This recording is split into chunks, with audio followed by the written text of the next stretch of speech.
Alhamdulillah,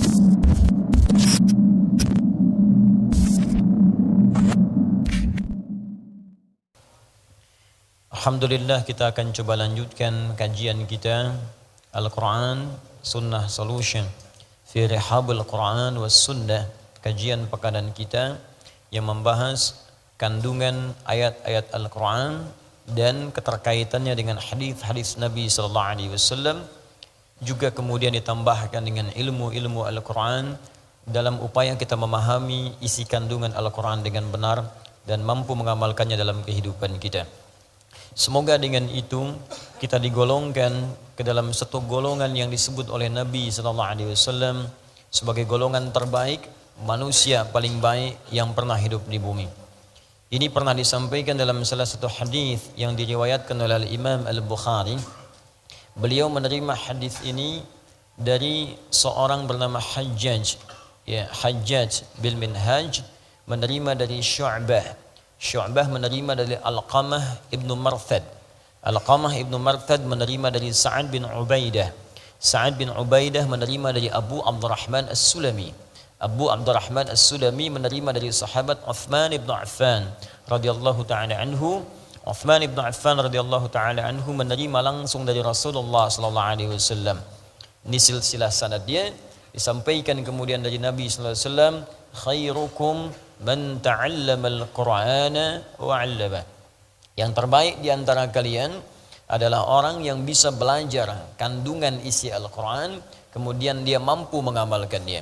Jadi kalau ada orang baik di muka bumi ini, maka di antara yang paling baik itu adalah orang yang mau belajar Al-Qur'an. Ini mengandung banyak pengertian. Pengertian yang pertama, jika kita belajar Al-Quran dengan benar itu, maka yang didapatkan pertama kali dari Al-Quran itu nilai-nilai kebaikan. Jadi kalau Anda belajar Al-Quran, apalagi datang ke tempat ini setiap pekan, ada yang naik pesawat, naik kereta, naik bis, ya, naik sepeda, naik sendal, ya, dan seterusnya sampai tiba di sini untuk belajar Al-Quran. Tapi pelajaran itu tidak merubah dia menjadi lebih baik. Berarti ada yang salah dengan cara dia belajar. Ada yang keliru dengan cara dia menangkap pengetahuan. Sebab seorang yang belajar Al-Quran itu ciri pertamanya, kata Nabi, langsung Nabi yang sebutkan. Ciri pertamanya, Al-Quran yang ia pelajari akan merubah kepribadiannya, memiliki sifat dan sikap yang baik dalam kehidupan. Jadi kalau antum sudah mengaji di sini, sudah mengaji di sini, pulang dari sini, itu ada perubahan kebaikan. Mata melihat yang baik-baik. Jadi yang tak baik itu sudah nggak bisa dilihat lagi. Karena yang kita kaji itu Al-Quran. Kalau antum mendengar, senang yang baik-baik, yang tak baik itu sudah nggak senang lagi. Kalau antum berjalan, senang berjalan pada yang baik, yang tak baik itu sudah nggak enak lagi kemudian dipijak dan dituju. Kenapa? Karena yang kita pelajari Al-Quran. Kalau bukan Al-Quran, mungkin agak berbeda. Tapi kalau Al-Quran, ukurannya hadis langsung, bahkan nanti firman Allah Subhanahu Wa Taala di dalam Al-Quran surah ke-35 Fatir, di ayat ke-32, ya paling kiri sebelah atas di mushaf. Allah membagi nanti pelajar Quran itu pada 3 bagian. Ada pelajar yang tidak sukses, ada pelajar menuju sukses, ada pelajar yang sukses. Ya, thumma awrathna al-kitaba alladhina istafaina min ibadina. Kemudian kami wariskan isi Al-Quran itu, kandungannya itu kepada hamba-hamba terpilih di antara sekian hamba kami. Masya Allah, jadi kalau antum datang ke sini belajar Al-Quran, antum tuh bukan sekedar datang, Anda dipilih oleh Allah. Betapa banyak orang hidup sekarang di muka bumi. Kenapa Anda yang terpilih ke sini? Kenapa Anda yang datang? Kenapa Anda mau belajar? Investasi waktu, tenaga, ya, juga biaya dan sebagainya. Mau berangkat. Kalau bukan Allah yang gerakan, siapa yang bisa meringankan langkah kita untuk berada di sini? Jadi kalau Allah sudah pilih, Anda kemudian harus yakin dengan pilihan itu. Saya memilih Anda mengerjakan sesuatu, Anda tidak kerjakan dengan baik, bukankah saya kecewa? Allah memilih Anda untuk berubah jadi baik, Andanya nggak jadi baik. Bagaimana kemudian Allah menyikapi itu semua? Jadi kalau Allah sudah pilih Anda untuk berubah menjadi baik, Anda sendiri tidak memilih baik, berarti bukan Allahnya yang salah. Anda sendiri yang menghambat diri sendiri untuk berubah menjadi baik. Maka bertakwalah kepada Allah, senangi diri kita, berbahagialah. Karena ketika Anda sudah mulai berada di majlis ilmu dengan ustaz manapun, maka itu tanda pertama Allah menginginkan kita berubah menjadi orang baik. Itu ada di dalam hadis Al-Bukhari dari sekitar 97 pembahasan 97 kitab di hadis Al-Bukhari. Di kitab ketiga namanya Kitabul Ilmi. Kitab pertama Kitab Bad'ul Wahyi, yang kedua Kitabul Iman, yang ketiga Kitabul Ilmi. Nomor hadis 71. Ya paling kiri sebelah atas di kitabnya jilid yang pertama.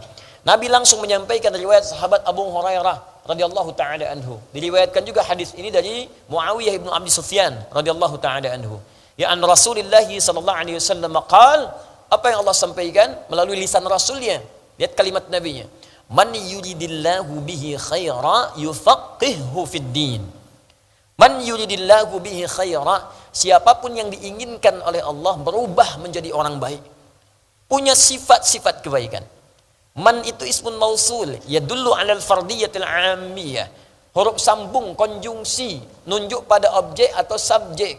Siapapun secara personal, tanpa batas. Di setiap orang. Laki-laki, perempuan, tua, muda, besar, kecil, setiap orangnya, setiap Anda. Dan itu umum, jadi nggak peduli background Anda itu siapa. Apakah Anda pernah menjadi seorang penjahit? Apakah penjahat? Apakah pejabat? Apakah orang yang pernah berbuat maksiat? Pernah ada yang menipu, pernah ada yang riba, pernah mabuk, pernah zina, bahkan pernah membunuh. Kalau Allah sudah inginkan baik, jadi baik tuh. Contoh paling gampang di jahiliyah, kan komplit di situ. Penipu ada, pembunuh lengkap, pembegal ada semua. Jadi kalau ada yang sekarang penipu, pembunuh, pembegal, telat sebetulnya. Karena sudah keduluan.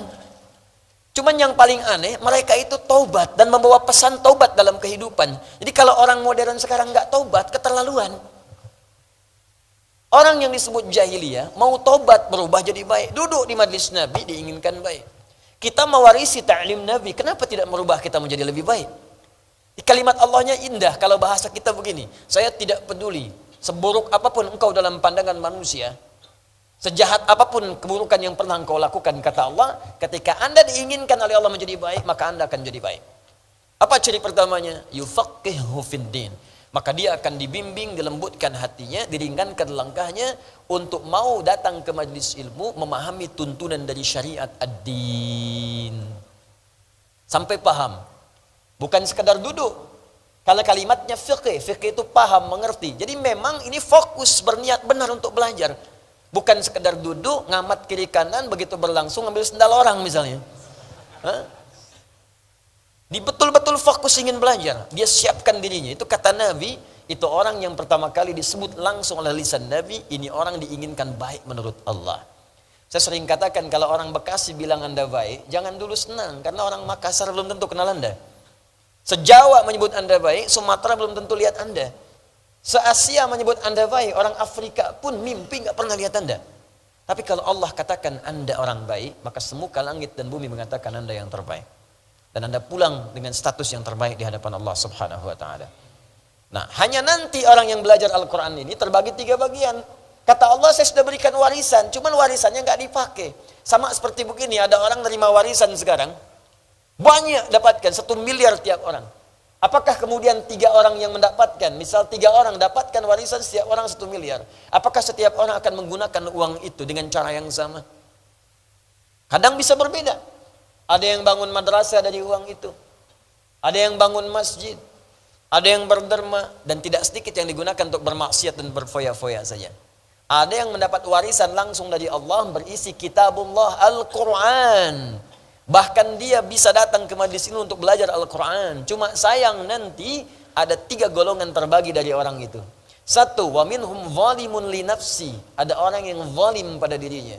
Sudah Allah inginkan baik, dia mempertahankan keburukannya. Bahkan dia gunakan ayat-ayat Quran itu untuk berbuat maksiat.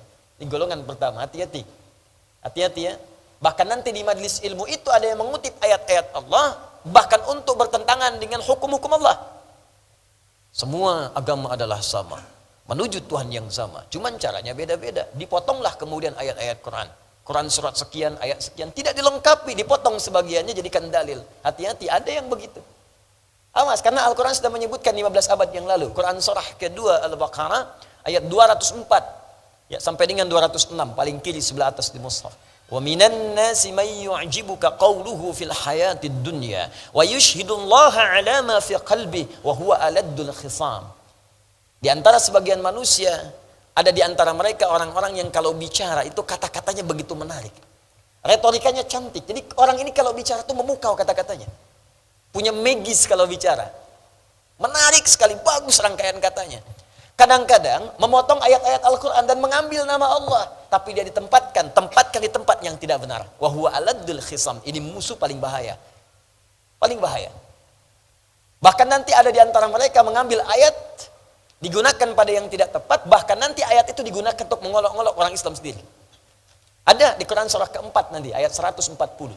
Ya, sebelah kiri paling bawah di mushafnya. Wa qad nazzala 'alaika fil kitab an idza sami'tum ayatillahi yukfaru biha wa yustahza'u biha fala taq'udu ma'ahum hatta yakhudhu fi haditsin ghairi innakum idzan mithluhum innallaha jami'ul munafiqina wal kafirina fi jahannam jami'a.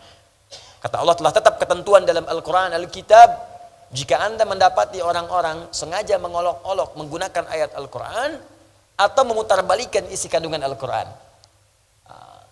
Jadi kalau Allah sudah sampaikan pasti terjadi, itu ada yang demikian. Maka jangan sertai mereka, kata Al-Quran. Jangan sertai, jangan ikuti majlisnya, jangan ditonton acaranya, jangan dibaca bukunya. Indah. Dan Al-Quran tidak mengatakan cela mereka, tidak. Saking indahnya bahasa Al-Quran, gak usah dicela. Mencela sesuatu yang sudah tercela itu buang-buang energi. Itu perbuatan sudah dicela. Ngapain mencela yang sudah tercela? Cukup tinggalkan saja, kata Al-Quran.